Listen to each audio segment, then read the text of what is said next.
श्री राधे श्याम प्यारे भक्तों, जय श्री राम। मैं हूँ कृष्ण प्रिया दासी और मैं आज आपके लिए अपने सनातन जीवनवाणी चैनल पर बहुत ही अद्भुत और अमर प्रेम कथा लेकर आई हूँ।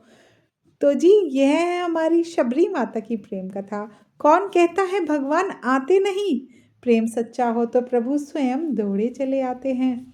आज मैं आपके लिए लेकर आई हूँ भक्ति, प्रेम और की प्रतीक्षा कि एक अद्भुत कथा। उस प्रेम में जो प्रतीक्षा की कथा है, वह हम प्रतीक्षा शब्द अपनी शबरी माता से जोड़ सकते हैं, क्योंकि इन्होंने आजीवन अपने प्रेम की प्रतीक्षा ही की और प्रभु की प्रतीक्षा करती रही। और यह अद्भुत कथा शबरी माता की एक अमर चरित्र कथा, जिसे सुनकर हर भक्त की आंखें नम हो जाएंगी और हृदय से सिर्फ एक ही नाम निकलेगा कि वो है राम नाम। राम नाम और राम नाम निकलेगा और राम नाम बस जाएगा उस दर्शक के, उस श्रवणकर्ता के हृदय में, क्योंकि हमारी शबरी माता ने अपने आजीवन की हुई प्रेम भक्ति से अनेकों अनेकों करोड़ों वर्षों तक एक ऐसी पहचान, ऐसी छाप छोड़ी है, जिसे हम जैसे हम जैसे अधम भक्तों को सभी को जाननी चाहिए। हम कलयुगी प्राणी हैं। हम केवल इतनी भक्ति नहीं कर सकते, हम केवल उन भक्तों के पावन चरित्रों को सुनकर, उनकी व्यथाएं, उनकी समस्याएं, उनके रहस्यों को जानकर अपने हृदय को पावन कर सकते हैं। तो जी, आइए चलते हैं शबरी माता के इस प्राचीन जीवन कथा पर। प्राचीन भारत में के वन प्रदेशों में एक भीलनी थी और वह भीलनी कन्या जन्मी थी। उस भील परिवार में वह एक भीलनी कन्या जन्मी थी, जिनका नाम था शबरी माता। वह जन्म से ही सरल, निष्कपट और अत्यंत करुणामयी थी। कहते हैं कि विवाह से एक दिन पहले जब उसने देखा कि सैकड़ों बकरों को बलि दी जाएगी, तो उनका हृदय इतना कोमल था कि वह हृदय उनका काँप उठा। सुनते ही काँप उठा। उसने सोचा, क्या मेरे सुख के लिए इतने प्राणियों की हत्या हो? और उसी रात वह सब कुछ छोड़कर जंगल की ओर निकल पड़ी, प्रभु की खोज में, सच्चे धर्म की खोज में। उन्होंने सोचा कि शादी ही नहीं होगी, विवाह ही नहीं होगा, तो ये बकरी और ये निर्जीव प्राणियों की हत्या नहीं हो गई। वो इसी सोच से अपने घर को छोड़कर चली गई। जंगल जंगल भटकती हुई वह पहुंची महान तपस्वी मतंग ऋषि के आश्रम में। वह दूर से ही आश्रम की सेवा करने लगी।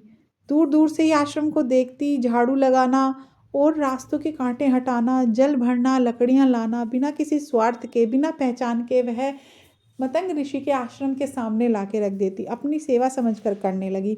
एक दिन ऋषि ने पूछा, बेटी तुम कौन हो? शबरी हाथ जोड़कर बोली, गुरुदेव मैं अयोग्य हूँ, बस आपकी सेवा करना चाहती हूँ। ऋषि मुस्कुराए, सेवा से बड़ा कोई धर्म नहीं, रहो यहाँ, तुम्हारा जीवन धन्य होगा। गुरु का वरदान। वर्षों बीत गए, शबरी वृद्ध होने लगी, पर सेवा और भक्ति कभी कम नहीं हुई उनकी। जब मतंग ऋषि ने देह त्यागने का समय आया, तब उन्होंने शबरी को बुलाकर कहा, बेटी एक दिन स्वयं श्री राम तुम्हारे इस आश्रम में आएंगे, तुम्हें दर्शन देंगे, तुम्हारा जीवन सफल करेंगे।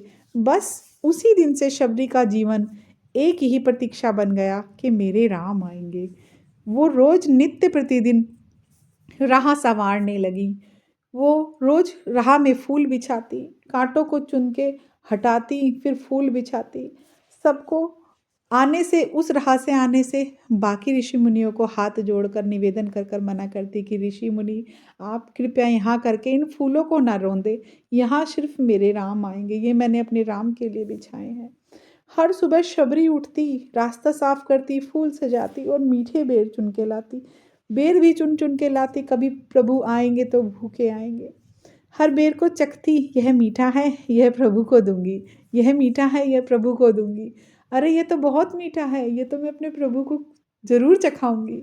और यह खट्टा है, कड़वा है, तो फेंक देती।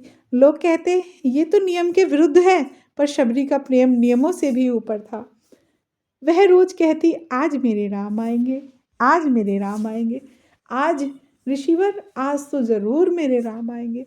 दिन, महीने, वर्ष बीतते चले गए, पर विश्वास कभी टूटा नहीं।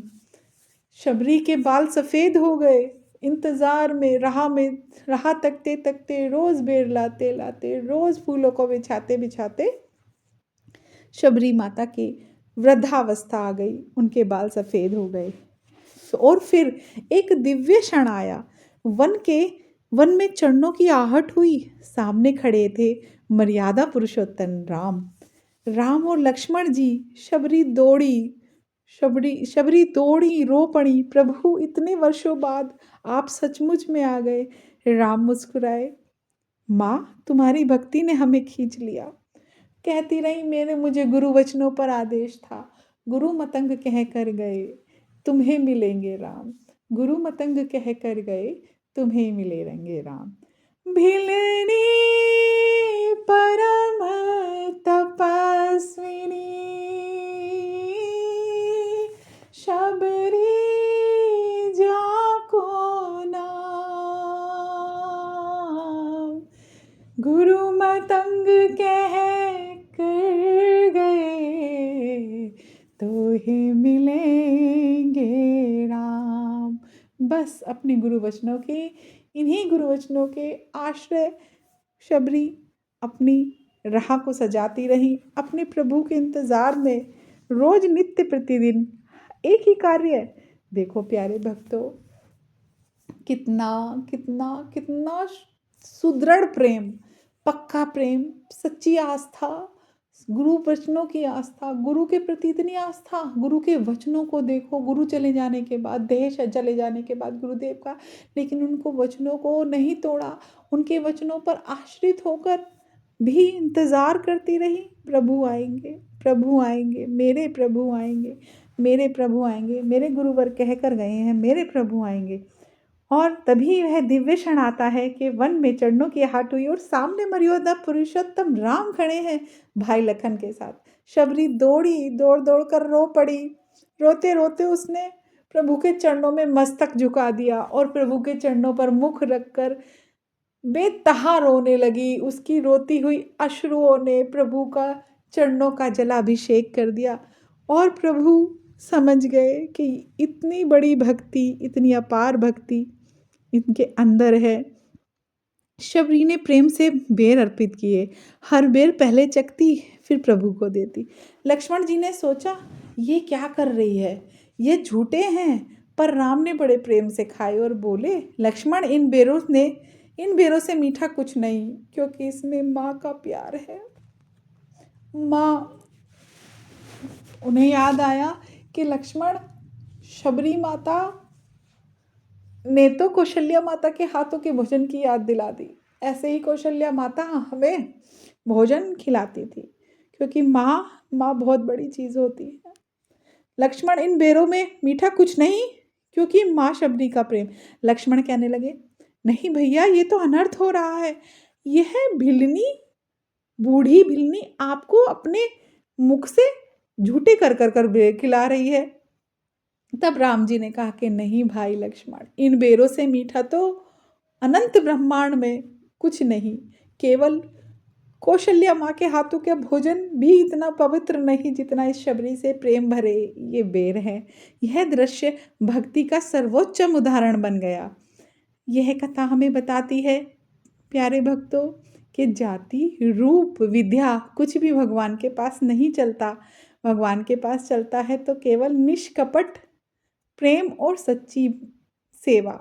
प्रभु के सामने हम सुंदर हैं, कुसुंदर हैं, कुपात्र हैं, हम बूढ़े हैं, हृदय भिलनी, हम वो भिलनी की जाति थी। सोचिए, थोड़ा जोर दे के सोचिए कि प्रभु के सामने जाति पाति भेदभाव, पात्र अपात्र, सुंदर असुंदर, बस सूरत कुछ भी नहीं चलता। मेरे प्रभु के पास तो केवल और केवल निष्काम प्रेम चलता है। तो प्यारे भक्तों, जैसे कि महान ग्रंथ रामायण में भी शबरी जी के भक्ति को अमर बताया गया है। प्रभु के दर्शन के बाद शबरी बोली, अब मेरा जीवन सफल हो गया, मुझे कुछ नहीं चाहिए। राम ने उन्हें भक्ति की सर्वोच्च आशीर्वाद दिया और उसी क्षण शबरी ने प्रभु चरणों में अपना जीवन समर्पित कर मोक्ष को प्राप्त किया। भक्ति उम्र नहीं देखती, जाति नहीं देखती, सिर्फ हृदय का प्रेम देखती है। यदि आपका मन सच्चा है, सेवा निष्काम है और नाम में विश्वास, तो एक दिन आपके द्वार भी प्रभु श्री राम अवश्य आएंगे, जैसे शबरी माता के आए। तो प्यारे भक्तों, अगर आप भी शबरी जैसी भक्ति चाहते हैं तो कमेंट में मेरे राम आएंगे और ऐसे ही भावपूर्ण कथाओं के लिए सनातन जीवन करें और लाइक करें और शेयर करें। और प्यारे भक्तों, कथा में अंत तक मेरे साथ, मैं कृष्ण प्रिया दासी के साथ बने रहने के लिए आपका कोटि कोटि धन्यवाद। तो हमें क्या कहना है? शबरी देखे बाट मेरे राम आएंगे, आज शबरी देखे बाट राम मेरे आ जाओ, आज शबरी देखे बाट राम मेरे आ जाओ, आज शबरी देखे बाट राम मेरे आ जाओ।